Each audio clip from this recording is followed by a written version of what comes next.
dia e a todos, tá bom? Sinta-se à vontade no nosso meio e que Jesus Cristo seja honrado com a vida de vocês. Nós hoje encerraremos uma breve série sobre oração. Hoje é a terceira mensagem, 2 domingos. Nós pregamos do porquê devemos orar. E aí nós vimos 10 razões pelas quais a igreja deve orar. E hoje nós iremos responder a pergunta: como devemos orar? Como devemos orar? Domingo passado eu terminei a mensagem com uma anedota. Falei, como nós devemos orar? Sentado ou deitado? Sem camisa pode orar? Eu não vou tratar disso essa noite. Mas às vezes, são as perguntas mais recorrentes acerca da oração. E aí, perde-se os princípios principais da Bíblia acerca da oração. Quando nós perdemos tempos com questões vazias, isso mina o que de fato deve ser importante. E às vezes batemos cabeça e perdemos em respostas, formulamos tradições que são desnecessárias. Mas hoje, com a permissão do Senhor, eu quero trazer pelo menos 5 princípios bíblicos, as quais devem nortear e ser fundamentos da vida de oração de um cristão. Lucas, capítulo 11, versículo 1, apenas um versículo eu quero pedir a toda a igreja que leia junto comigo. Lucas, capítulo 11, versículo 1, diz assim, vamos lá? Senhor, ensina-nos a orar. Esse foi o desejo, talvez, o mais nobre do colégio apostólico. Um coração que é desejoso de aprender a orar, chegou onde deveria chegar. Meus irmãos, que coisa riquíssima os discípulos de Jesus pediram ao seu Senhor e seu Mestre. A vida de Cristo Jesus, o Mestre dos seus discípulos da igreja, constrangiu os seus discípulos a fazerem esse pedido. Tal era o compromisso de Jesus Cristo com a sua vida de oração. Que coisa bonita, né, meus irmãos? De tanto ver o seu mestre orar, eles imploraram: Senhor, ensina-nos a orar. Como eu disse, domingo retrasado e passado, vimos 10 motivos pelas quais nós devemos orar. E hoje nós exploraremos como devemos orar. E como nós devemos orar, meus irmãos? Primeiro, e antes de tudo, é necessário que nós nos acheguemos a Deus com fé. Nos acheguemos a Deus com fé. Eu quero ler com os irmãos Hebreus, capítulo 11, versículo 6. É um texto muito conhecido. Hebreus, capítulo 11, versículo 6.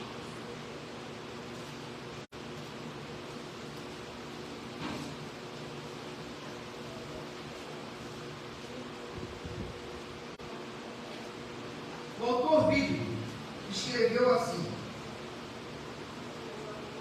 Hebreus 11, 6. Sem fé é impossível agradar a Deus. Quem deseja se aproximar de Deus deve crer que Ele existe e que recompensa, ou seja, que dê os galardões àqueles que o buscam. Meus irmãos, esse versículo, ele é chave para nós entendermos o caráter e a natureza da fé, que é um pressuposto para todos aqueles que se aproximam de Jesus em oração. Observe que o autor bíblico disse que é necessário que aquele que se aproxima creia que Deus existe. Meus irmãos, nenhum ateu ora, porque é pressuposto de quem dobra o seu joelho em oração uma atividade. Então isso é ponto pacífico. Deus existe. Está aí um postulado filosófico e teólogo. Muitas pessoas não precisam ser crentes no sentido mais evangélico da palavra para crer que Deus existe. Ora, do nada, nada vem. E se eu existo e percebo esse mundo tão grande e maravilhoso, logo isso aponta que há um Criador. Tanto é que Paulo, ao discorrer sobre a situação humana, em Romanos capítulo 1, ele vai falar que os homens são indesculpáveis. Por quê? Porque o livro da natureza revela um Criador. Só que o homem, não suportando a ideia de que um Criador existe, que Deus existe, o que eles fazem? Eles pegam a verdade que Deus existe e sufocam. Começam a viver de tal maneira e inventar ideias que anulem o que a natureza aponta, que é um Criador. Então, se você aqui está hoje à noite, certamente você crê que Deus existe. Beleza, até aí, todo mundo caminha junto. Inclusive, até aí, os demônios caminham. Porque Tiago fala que a existência de Deus não é questionada pelos demônios. Pelo contrário, os demônios creem que Deus existe e que tremem diante de Deus. Então, até aí tudo bem, Deus existe. Só que aí a oração traz uma proximidade maior. Deus não somente existe, Deus intervém na história. Deus intervém em meu favor. É isso que o autor está falando quando diz que aquele que ora, que aquele que tem fé, pensa. E o que aquele que tem fé pensa? Deus irá retribuir a minha atitude de fé. Ou seja, Deus não somente existe, Ele intervém. Por isso Ele é galardoador. Por isso Ele recompensa aqueles que têm fé. Meus irmãos, muitas pessoas creem que Deus existe. Não obstante crer na existência de Deus, acham que Ele não intervém mais na história. Isso se chama deísmo. É como se Deus desse uma corda no mundo e abandonasse o mundo à sua própria existência e às suas próprias causas e efeitos. Tem uma certa razão, porque de fato, quando Deus criou o mundo, Ele estabeleceu leis de causas e efeitos. Mas o nosso mundo não é um mundo fechado, automático, mecânico, ao ponto de não existir mais intervenção divina na história. Então, é necessário crer que Deus existe, e é necessário que esse Deus que existe intervenha na história. Isso é ser Deus galardoador. Isso é ser um Deus que recompensa. Mas beleza, você que aqui está essa noite, provavelmente crê que Deus existe e crê que Deus intervém na história. Se nós seríamos claramente liberais. Mas aí que está. A fé faz dessas duas verdades não serem apenas verdades intelectuais, mas serem verdades do coração. É por isso que o autor ao Hebreus vai falar que aquele que tem fé, crer que Deus existe, crer que Ele intervém na história, mas quem é que tem a recompensa naquele que intervém na história? Aqueles que o buscam. Então, o que é a fé, meus irmãos? A fé é uma apropriação, mais do que cognitiva, do coração dessas duas verdades. Quando eu tenho fé, eu creio que Deus existe, eu creio que Deus intervém. E, meus irmãos, se Deus é o Deus que nós cremos, todo sabedoria, todo poderoso, e se esse Deus realmente é isso, Ele intervém, o que a fé vai fazer, meus irmãos? Vai se ajoelhar diante de um Deus todo-poderoso que intervém na história. Então, o que é a fé? A fé é a apropriação pessoal dessas verdades. Não é só uma questão de conceito teológico. Não é só uma questão daquilo que eu leio nos livros da história da igreja. É uma postura pessoal. Por isso, diante dessas verdades, a igreja que crê, de fato de verdade, que tem fé autêntica, é uma igreja que ora. Porque diante disso, não tem como reagir de outra maneira adequada, senão de oração. Meus irmãos, nós entendendo isso, que como nós devemos orar é por meio da fé, já caem muitas coisas por terra. Não é por orar muitos textos, dizer muitas palavrões vãs, que foi algo que Jesus combateu em seu tempo. Não é ir para a praça e orar publicamente de maneira maravilhosa. Qual é o ingrediente da oração? A fé. Então, nós podemos entender que não são as muitas palavras da nossa boca, mas é a confiança do nosso coração que faz a oração ser de fato oração. Neemias, capítulo 2, do versículo 1 ao 5. Neemias, capítulo 2, do versículo 1 ao 5. Observe a preciosidade desse texto, meu irmão. Neemias foi um exilado e ele era copeiro do rei, uma posição altíssima, de alta confiança. E em certo momento da sua vida, ele recebeu notícia de que Jerusalém não estava nada bem. Não estava nada bem em Jerusalém. E os judeus tinham uma raiz muito profunda com a sua identidade cultural e religiosa e geográfica. Então, quando Neemias ouviu que estava tudo mal em Jerusalém, ele ficou triste. E aí, no capítulo 2, do versículo 1 ao 5, vai narrar a seguinte situação. No mês de Nissan, no 20º ano do reinado do rei Artaxerxes, eu estava servindo vinho ao rei. Nunca eu tinha estado triste em sua presença. O rei me perguntou: por que está com o rosto tão triste? Você não parece doente. Deve estar profundamente angustiado. Fiquei com muito medo, mas respondi: que o rei viva para sempre. Com o meu rosto não pareceria triste. A cidade onde estão sepultados meus antepassados está em ruínas, e as suas portas foram destruídas pelo fogo. E a rei pergunta a Neemias: o que você deseja que eu faça? Meus irmãos, o rei chegou para Neemias e falou: beleza, você está triste. O que eu posso fazer com você? E olha a atitude de Neemias. Depois de orar ao Deus dos céus, respondi. Depois de orar ao Deus do céu, respondi.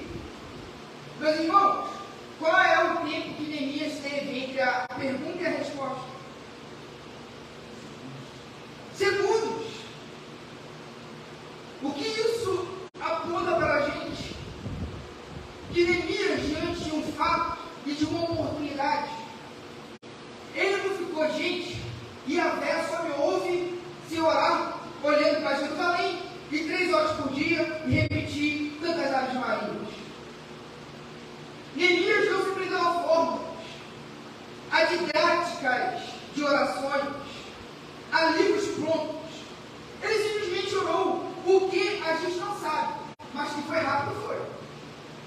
Neemias, o que você quer? E que eu orei ao Deus do céu e respondi. E a história, o desfecho é lindo.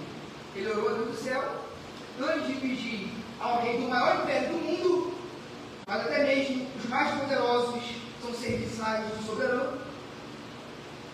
E o rei atendeu o pedido de Neemias. Talvez, meus irmãos, foi simplesmente assim: Senhor, atenda o meu pedido. Só isso. De forma mental. Então, meus irmãos, orar não é um muito falar, não é algo impressionante. Na verdade, orar, às vezes, a depender da situação, não é nem mesmo verbalizado, mas tem uma comunicação com Deus, interna, mas tem. Mas o que faz essa comunicação acontecer, meus irmãos? A fé. Então, a fé, ela é um depósito do nosso coração, é um descanso do nosso coração, é onde o nosso coração encontra refúgio, segurança, proteção.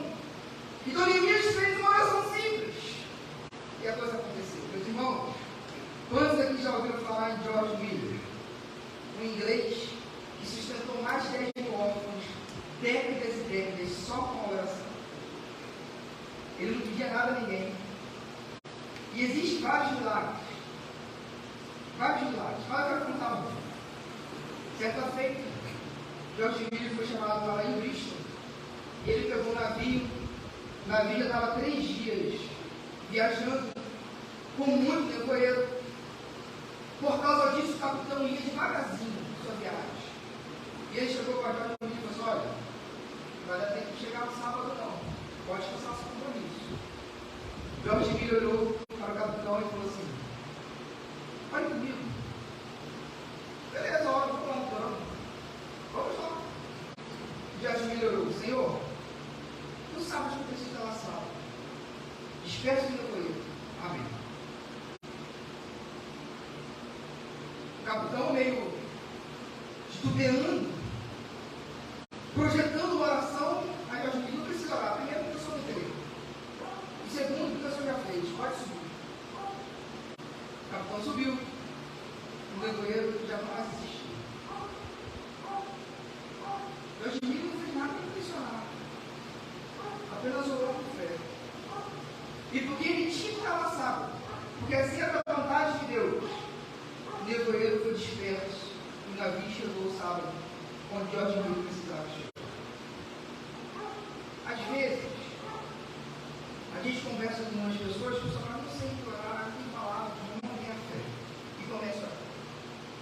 Com o tempo, a intimidade será fortalecida. Nós queremos aprender a orar, mas não deixe de orar, tenha fé. É isso que distingue qualquer pessoa que crê que Deus existe. É isso que distingue qualquer pessoa que crê que Deus existe, que é também interventor da história de um crente de verdade.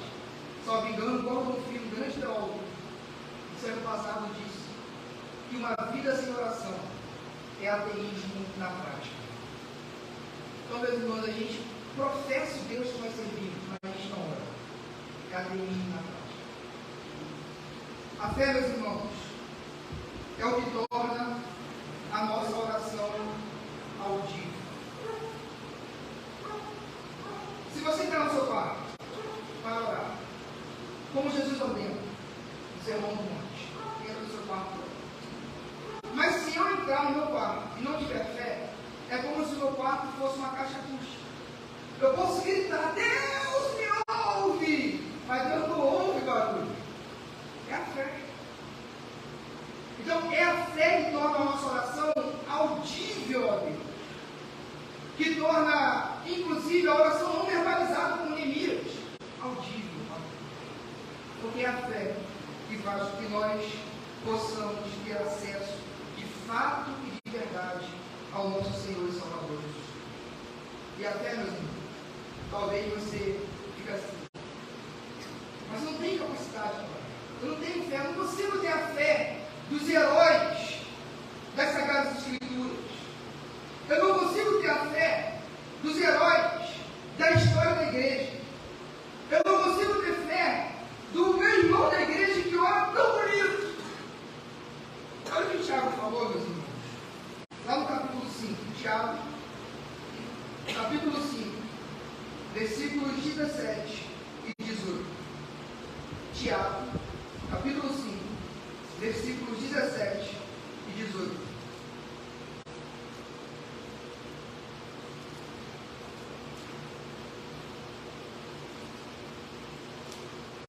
Tiago assim escreveu: Elias era humano como nós. Meus irmãos, sinceramente, traz um bálsamo nisso atrás. Você vê quem Elias foi, o que ele fez. E Tiago começar o texto assim: Elias era humano como nós. No entanto, quando orou insistentemente para que não caísse chuva, não choveu durante 3 anos e meio. Então ele orou outra vez, e o céu enviou chuva, e a terra começou a produzir suas colheitas.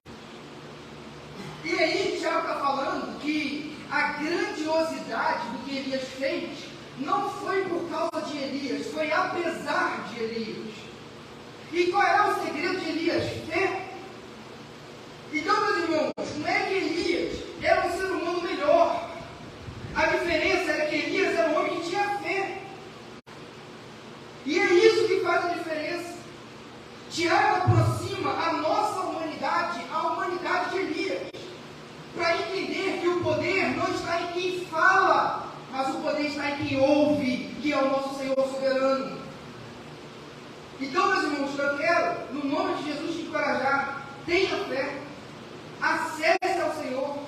Ah, mas eu pequei hoje, peça perdão. Ah, mas eu sou tão fraco. É por isso mesmo que você tem que orar. Meus irmãos, na verdade, só ora quem reconhece a sua fraqueza. Inclusive, oração arrogante é impossível. É impossível. Não sei se você já tiveram essa experiência, já tive. A gente vai orar, dá uma rodinha. E a pessoa vai orar, beleza, orar. Ela começa a orar, um irmão, uma parte do trovão. Deus começa a atropelar a oração por cima e faz Deus acontecendo. Aí aquela parte muda, e a coisa pá. E a pessoa acha que aquilo ali é uma magia. É poderoso, é aquela oração que é forte. Não subiu. Porque é impossível oração arrogante. E não sou eu que estou falando, é Jesus. Lucas, capítulo 15. Lucas, capítulo 15. Desculpa, Lucas, capítulo 18. Versículo 10 a 14. Lucas 18, versículo 10 a 14. Jesus contou aos seus discípulos uma parábola para mostrar-lhes que devia orar sempre e nunca desanimar. Desculpa, meus irmãos, eu errei o texto. Lucas 18 é outra passagem que eu vou ler. Enfim, eu vou contar assim. É do fariseu e do publicano. O fariseu, Jesus contou, subiu a montanha para orar e falou. Lucas 18. Está certo, eu falei certo, eu queria errado. Eu falei certo, né? Que doideira, né? Acontece. Lucas 18, 10, isso aí. Está lendo Lucas 18, 1. 2 homens foram ao templo orar. Um deles era fariseu e o outro cobrador de impostos. O fariseu em pé fazia esta oração. Em algumas traduções vai dizer assim, o fariseu orava de si para si. Olha só, o fariseu orava de si para si. Eu te agradeço, Deus, porque não sou como as demais pessoas, nem como Elias, é como ninguém. Não sou como as demais pessoas, desonesta, pecadoras, adultas. E com certeza não sou como aquele cobrador de impostos. Jejuo 2 vezes por semana e dou dízimo de tudo que ganho. Mas o cobrador de impostos ficou à distância e não tinha nem coragem de se levantar os olhos para o céu enquanto orava. Em vez disso, batia no peito e dizia: Deus, tem misericórdia de mim, pois sou pecador. Eu lhes digo que foi o cobrador de impostos, e não o fariseu, que voltou para casa justificado diante de Deus. Fé é o ingrediente da oração, porque é o certificado mais autêntico de que nós somos humildes e reconhecemos a nossa carência diante de Deus. Não existe, meus irmãos, oração arrogante. Meus irmãos, como nós devemos orar? Com fé. Segundo, como nós devemos orar?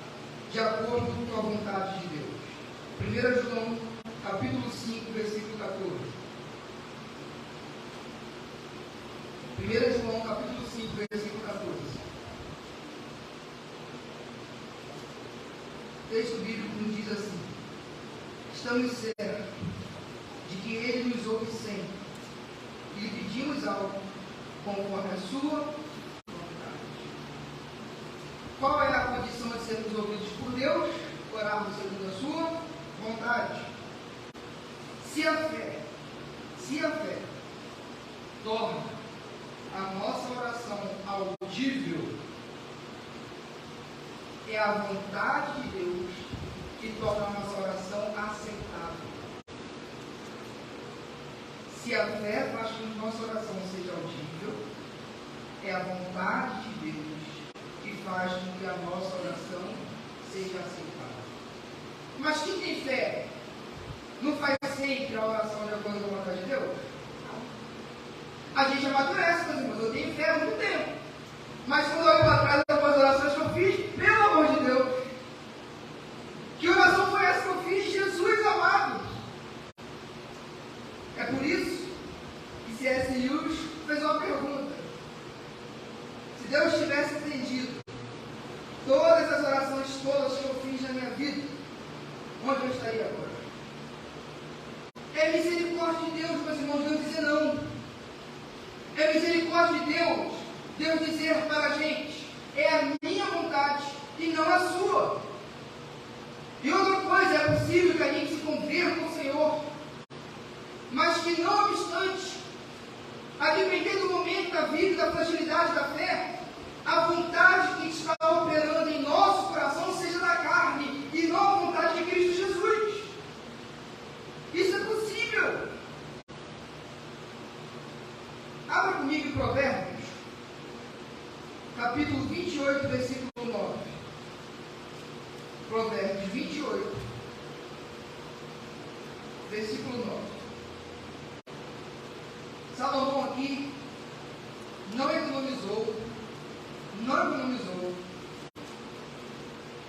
nas palavras. Olha só o que Salomão diz.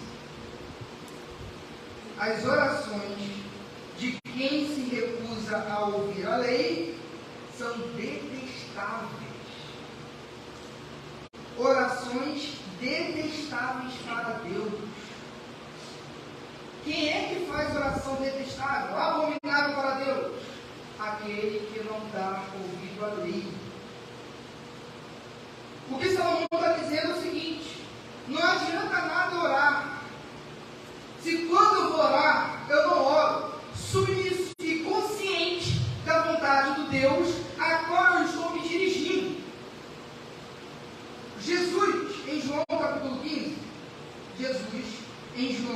capítulo 15, versículo 7, vai dizer o seguinte, João capítulo 15, versículo 7.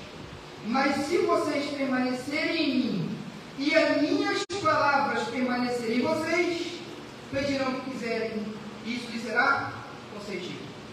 Oração não é um cheque em branco. Você não coloca a sua vontade de Juninho, ponto final, vontade de Charles, aí, recebe, está aí na rua. Vontade de Zé, está aí, recebe. O que tem que estar na oração? O que tem que estar no comando das minhas palavras? No comando dos intentos do meu coração? A vontade de Deus. Muita gente pega a parte B.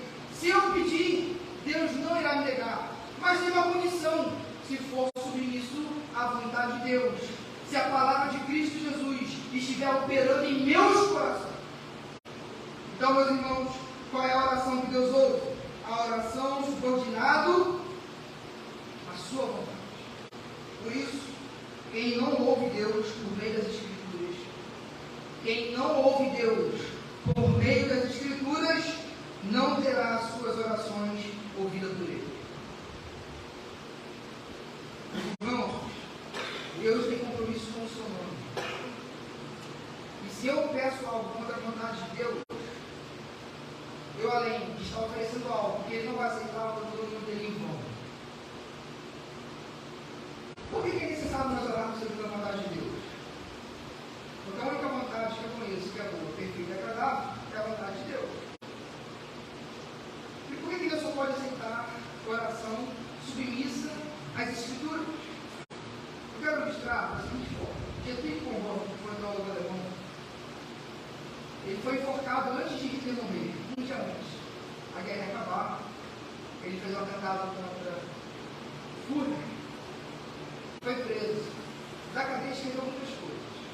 Mas foi enforcado antes de Hitler. E ele disse o seguinte,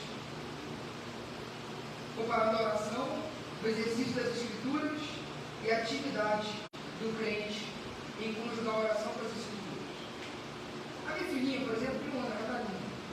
E ela está começando a pronunciar algumas palavras. Mamãe, papai. Discernível, principalmente para o coração de um pai e o coração de uma mãe. Mas, meus irmãos, se ela falasse pai em chinês, ninguém fazia a minha ideia para trocar o coração nunca. Talvez ela está falando pai, eu vou falar papai, ela está falando em chinês, eu nem entendo, para mim. Não tem significado nenhum. meio vai falar o quê? Português. Vai falar uma língua entendível a nós, comunidade nativa, a palavra nasceu.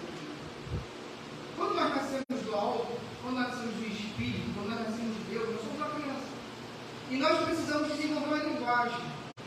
Uma linguagem que Deus entenda. Que linguagem é essa que Deus entenda? A linguagem das Escrituras. A vontade de Deus deve ser essa língua pela qual Deus ouve e entende. Porque se for a minha língua, Ele não vai entender. Porque se for a língua de qualquer outra pessoa, do nosso coração é um terreno pecaminoso. É enganador, é corrupto. Deus não pode ouvir isso, Ele não entende. Aí está orando a Deus, Deus assim, que não, filho? Não estou entendendo.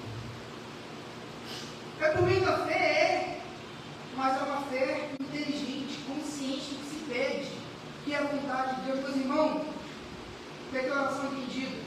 Oração eficaz. Leia as Escrituras. Entenda as doutrinas fundamentais da nossa fé. Busque entender o que é fé evangélica, o que é fé cristã, o que é ortodoxia. Busque ler. Não precisa entender tudo, mas busque.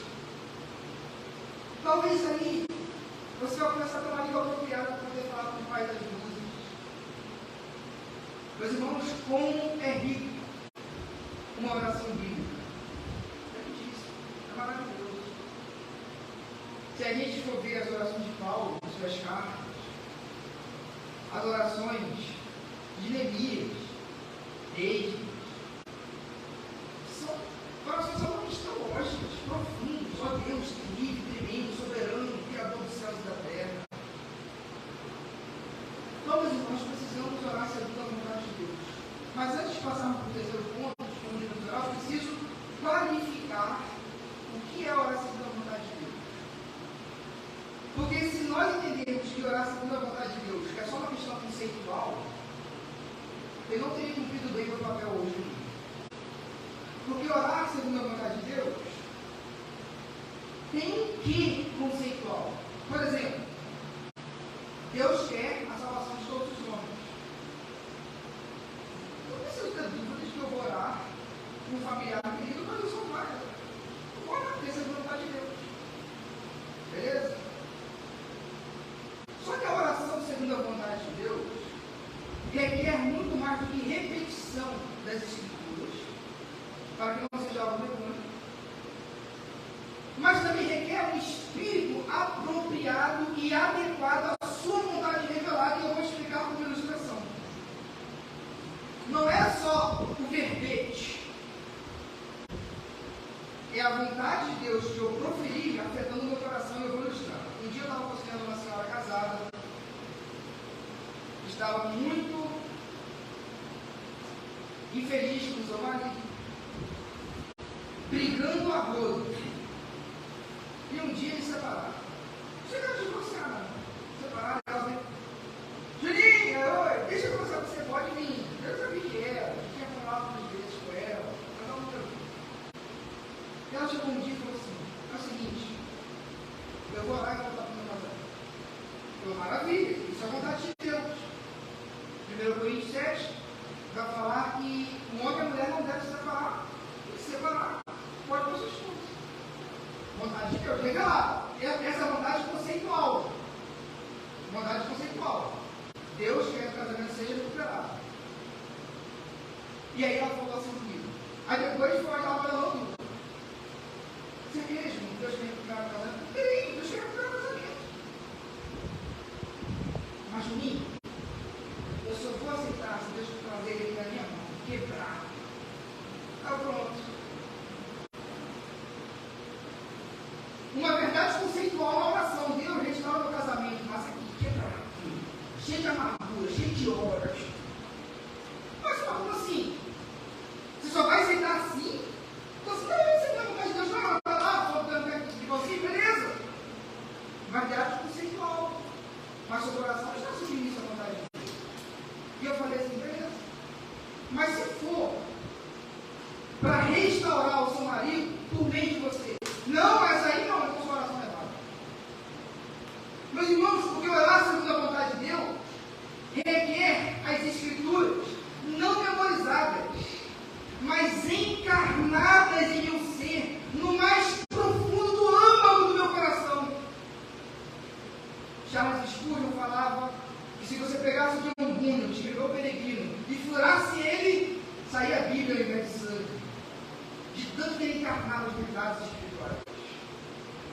É isso que é orar segundo a vontade de Deus.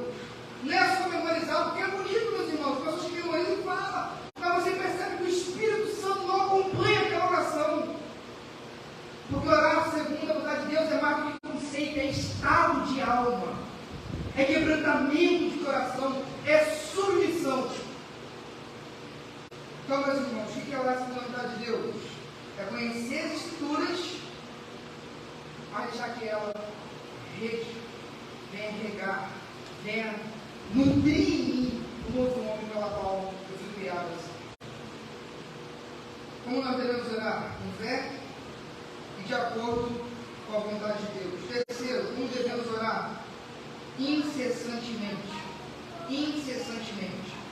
Em 1 Timóteo, 1 Tessalonicenses, capítulo 5, versículo 17. Diz assim: orai sem cessar. Orai sem cessar. Como devemos orar, meus irmãos? Incessantemente. Incessantemente. Meus irmãos, é bom termos momentos de oração, momentos separados para orar. Mas nem sempre é possível. Por isso, é necessário o quê? Desenvolvermos o espírito de oração. É isso que Paulo quer dizer orar sem cessar. Olha como é importante ler dentro de um contexto maior, né? Porque as pessoas veem a mentalidade, eu vivo pecando, porque eu não oro sem cessar. Mas por quê? Porque eu não oro 24 horas por dia, mas é isso, meus irmãos. Orar sem cessar é ter um espírito de oração. É importante nós termos um momento separado. Mas quando não é possível, desenvolva o espírito de oração na rotina do dia, para que essa rotina do dia se torne um culto ao nosso Deus, que nos proporcionou aquela rotina.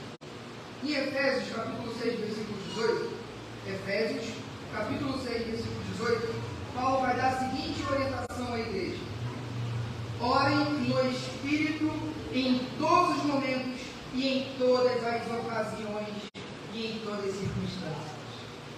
Meus irmãos, em todos os momentos e em todas as ocasiões. É no trabalho, é quando eu estou dormindo, é quando estiver com minha esposa, é quando estiver no lazer.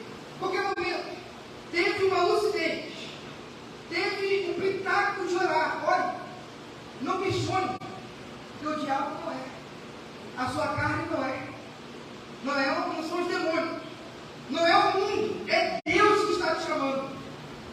Porque nada nesse mundo, nem mesmo a nossa carne, quer orar. Se vê a ideia, ora. Ora, meus irmãos, independente do momento, independente das circunstâncias, ore a Deus em todos os momentos. Charles Spurgeon disse: se você não pode orar como deve, ore como pode. Se você não deve orar como deve, ore como pode. Meus irmãos, eu já tive muitos momentos de oração na minha vida. Eu conto isso como incentivo à igreja. Principalmente quando eu orei interno no seminário. Porque o lugar me empurrava para ter esse momento de oração. E eu tinha horas certinhas de orar. E tinha tempos assim, muito bons de oração com o Senhor. E hoje eu não tenho mais esse momento. Aí eu digo: poxa, queria ter, mas não tem mais. A vida mudou, a agenda mudou, o dia mudou, tudo mudou. Mas aí, eu não preciso mais olhar para o passado do saudosismo. É bom lembrar, é bom ter tempo de oração. E ficar, já que não posso orar, vou mandar que eu vou orar antes, eu vou desistir de orar. Não. Eu já dei essas ilustrações para os irmãos. Como eu oro agora? Normalmente no meu carro, quando eu passo grande parte da minha vida. Passava fazendo tudo. Onde eu oro agora? Às vezes eu estou lá na primeira vara do trabalho, onde eu faço o estágio. No momento de silêncio, no momento que eu não preciso mais fazer nenhum mandado, nenhum ofício. Senhor, abençoe. Aí eu olho para os meus companheiros de trabalho e falo: Deus sabe falar. Mas uma coisa no segundo na cabeça. Mas eu fico assim, criando guerra com Satanás. Salve Deus. Então, um meio de iluminar a vida da pessoa. Porque é isso, em todos os momentos. E quando a gente desenvolve isso, a nossa rotina muda. Porque a gente traz Deus para a cheguei aqui, fui trabalhar de colé, meu irmão, rede de colé não é fácil. Você acha que sair todo dia empurrado para rede de colé na praia? Pegar o horizonte, o centro, o Peró. E para voltar, mais 1h30 de ônibus. Morto, cansado, às vezes em pé. Aí teve um dia, eu vou mudar isso, eu vou me alegrar em trabalhar. Mudei o espírito. Senhor, obrigado pelo trabalho do Senhor. E comecei a orar. Mudei de perspectiva, porque o trabalho foi o Senhor que me deu. Ao mudar de perspectiva, eu mudei de quê? De humor. Eu comecei com um ano feliz. Isso. E automaticamente, ao mudar a perspectiva e mudar o humor, eu mudei minha maneira de viver o progresso, tratar as pessoas. Porque às vezes é chato, a pessoa chega e fala assim, nossa, pô, eu estou aqui. Esse aqui não, assim, já não tem não. Ah, isso, amor, filho, só esse aqui. Ah, não, desconta aí. Eu estou morrendo aqui, o cigarro descontinho. Mas aí, às vezes, um espírito diferente, a pessoa não dá. A resposta é outra. O conteúdo é o mesmo. Mas eu já não estou mais com aquele peso todo. Estou com peso físico, mas a bola leve. E aí, dia, o menino não foi pro colégio. A primeira vez eu fiz 6 vezes, ida e volta para de fora. Quase perdi as pernas. Se prepara o físico nenhum. Morto. Cheguei com R$30 em casa. Quase chorei. Eu não dava R$30. Eu gastei de passagem e de salgado na areia. Eu morri. Eu estou preso, queimado, assado. Meus irmãos, aí começou, né? E eu comecei a seguir Deus na minha rotina de trabalho. A coisa melhorou, lógico, comecei a aprender dentro do colégio. Não era só empurrar caminho. O pessoal fala assim, você me bem? Assim, eu sou puxador de caminho, sou vendedor. Tem gente que me bem, eu não. Dá para chegar, é o que eu tenho hoje. Mas eu comecei a colocar Deus na rotina. E aí quem muda sou eu e a rotina consequentemente. Faça essa experiência, meu irmão. Chame Deus para o seu trabalho. Chame Deus para a sua família. Alimente esse espírito de oração. E você vai ver como grandes coisas vão acontecer. Como orar, meus irmãos, com fé, segundo a vontade de Deus e incessantemente. O H.B. falou o seguinte: desenvolva o senso da presença de Deus. Isso é orar incessantemente. Desenvolva o senso da presença de Deus. O senso. Deus está em todos os lugares. Isso deve afetar você. Encerra esse terceiro ponto de ilustração. Eu estava pensando no Natan, na EBD, e eu falei para ele assim, Natan, tem aqui para estudar nosso pensado na EBD, para a existência de Jesus Cristo.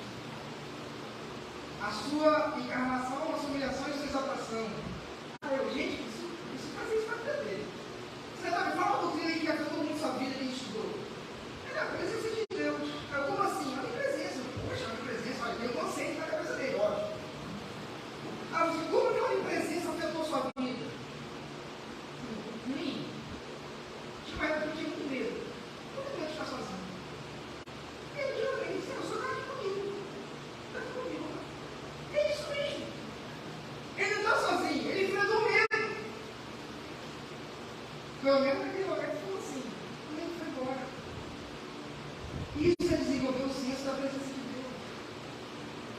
Onde você está, Deus já está lá antes.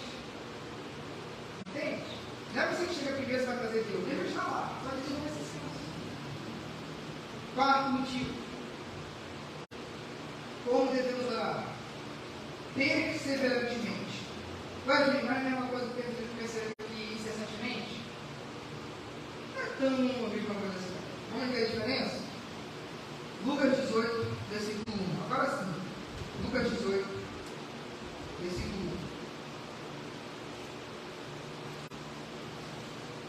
Lucas 18, versículo 1. O evangelista escreveu assim: Jesus contou aos seus discípulos uma parábola para mostrar-lhes que deviam orar sempre e sem desanimar.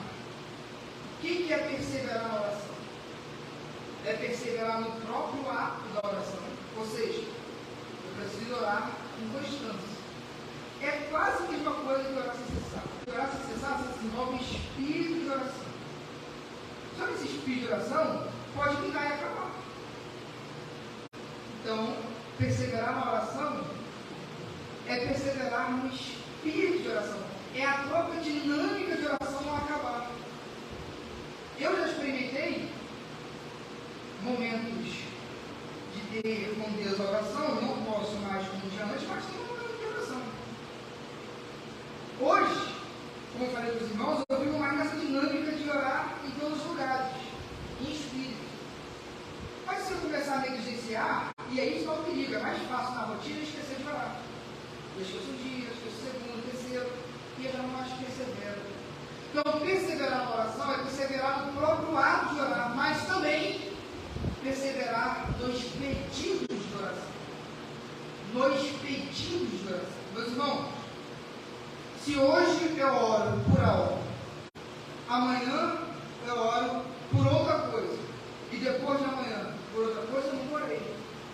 Porque Deus viu que simplesmente orei por orar e não foi dentro do meu coração. Porque se eu orei de fato no meu coração e eu ainda não recebi, aquilo ainda estando no meu coração vai me levar a Deus para orar ainda por aquilo. E Jesus conta uma parábola de um amigo que foi importuno. Amigo, eu recebi visita, me dá pão aí, eu preciso de sustento. Aí o amigo fala assim, poxa, cara, eu estou dormindo.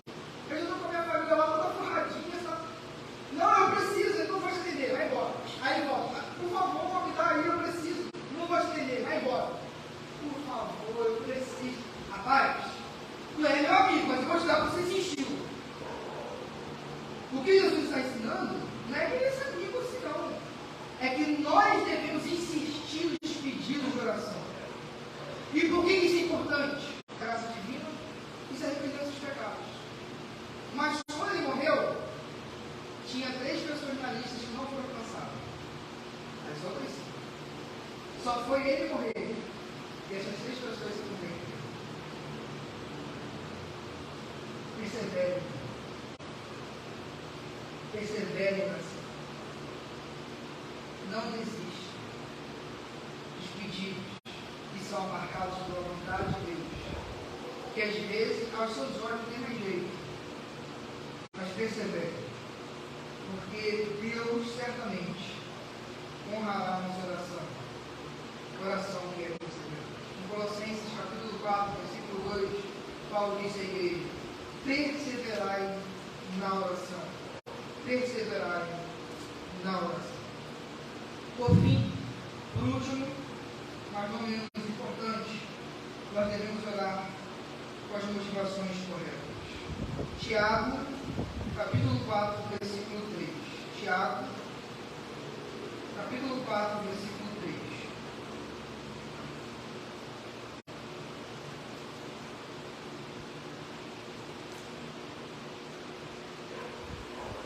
Devemos orar com a motivação correta.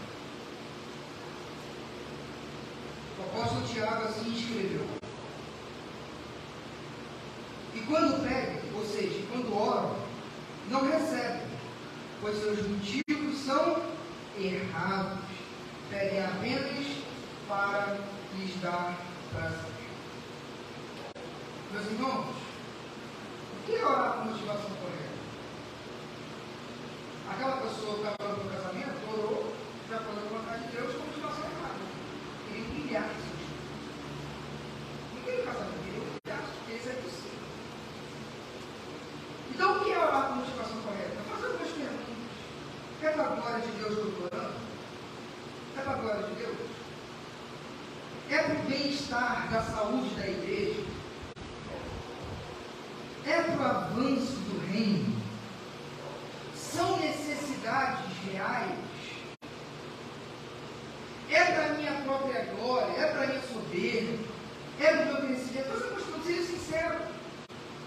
Porque Tiago falou que um bloqueio da oração é uma oração egoísta. É uma oração que não visa a glória de Deus, que não visa o bem-estar da igreja, que não visa o reino de Deus, que não visa necessidades reais. Se preencher esses requisitos, meus irmãos, é para a glória de Deus, é para a igreja, é para o nosso reino. Pode pedir. Mesmo que sejam coisas que aos olhos humanos, aos olhos de pessoas de fora, seja com a sua vaidade. Vou dar um exemplo. Se nós estivermos no E para que a comunidade é necessário de fora. O senhor diz, vamos usar o fora. A igreja sabe, a pessoa de fora, poxa, a igreja é vaidosa mesmo. Poxa, não faz sentido a igreja querer de fora. Mas a gente sabe que é para a glória de Deus, para o avanço do reino, é para levar missionários, é para alcançar o povo não alcançado, a gente sabe. E se cumpre esses requisitos, meus irmãos, não seja tímido de pedir. Pede navio, pede milhões, não tem problema.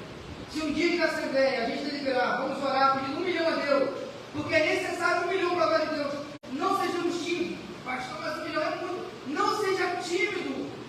A sua timidez não é maior que a fé, que a vontade de Deus. Isso, na verdade, é uma forma de orgulho no inverso. Porque se é para a glória de Deus, e eu sou tímido, eu estou mostrando que eu estou mais preocupado com aquilo que o pessoal vai pensar. E meu Deus, se falhar, porque é muito grande. Esse foi o pecado de Moisés. O povo pediu, Deus, mata carne. Aí Deus culpou Moisés e falou, eu vou dar carne. Aí Deus, olha, faz tanta gente ali. O senhor vai dar carne, faz tanta gente ali. De 2 a 3 milhões de pessoas, todo dia, vou enviar carne.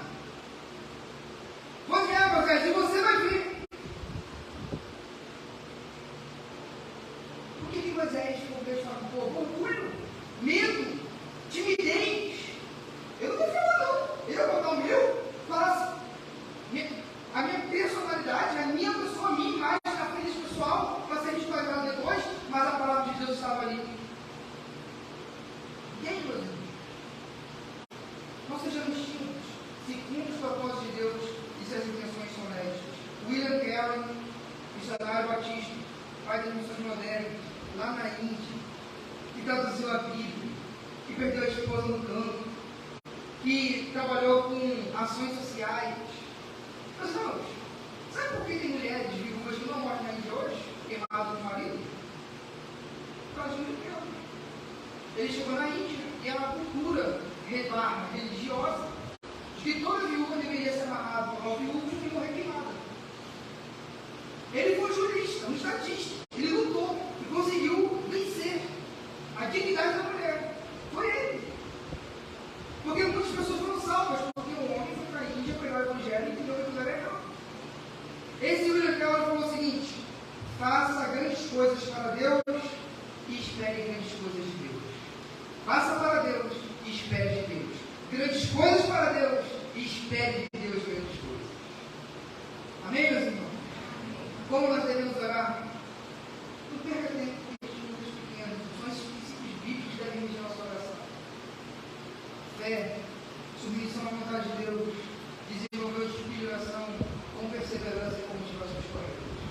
Assim, cumprindo isso, pode orar na cama, não tem problema, na rede, andando, correndo, não tem problema, porque isso que importa para Deus.